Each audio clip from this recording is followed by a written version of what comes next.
And for our last proposal method, we also just want to collaborate with teachers, developmental delay therapists, and other mental health constellations to kind of just help create more programs for children with mental health issues, and even children that don't need mental health issues but would benefit greatly from any type of play therapy or learning coping skills.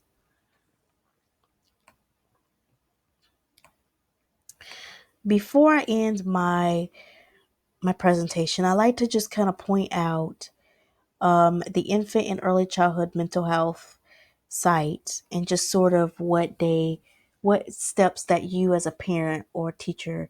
or any adult that's taking care of a child can take in order to effectively help them with their mental health.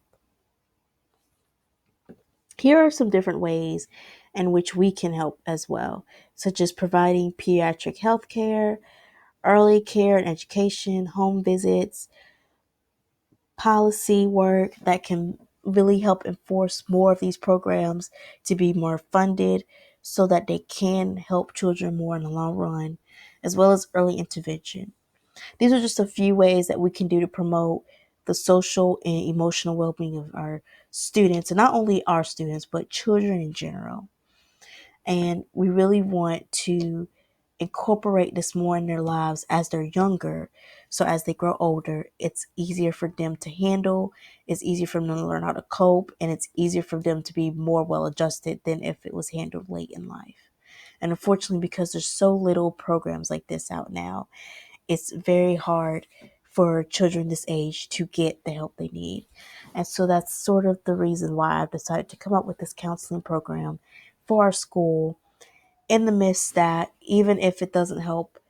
a ton, it can be some sort of guidance either into community research, community members, or even other daycares to put more into what is being done from our program.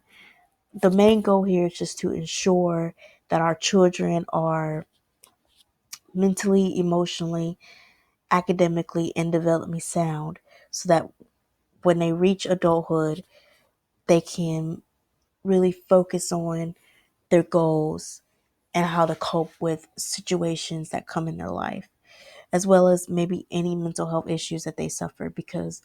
whether we like to think or not, infants and ages 1 to 3 can suffer from mental health illnesses and disorders just as much as a 5 to 8 or preteen can. I mean, it's this time of their life is very critical for their development. And if nothing is done to help them develop more, then it's really going to be hard in the future for them to cope. And by doing this now, it can really help them become more well-rounded adults, which is what our main goal is to make sure that our children are emotionally, mentally, and developmentally ready, not only for kindergarten, but ready to just take on whatever happens in life as adults. And here are just my resources for how I put together my presentation. I really like to thank you for listening, and I hope that in this presentation there is something to be learned, even if not the presentation itself, maybe more so of the importance of infant mental health care. Thank you.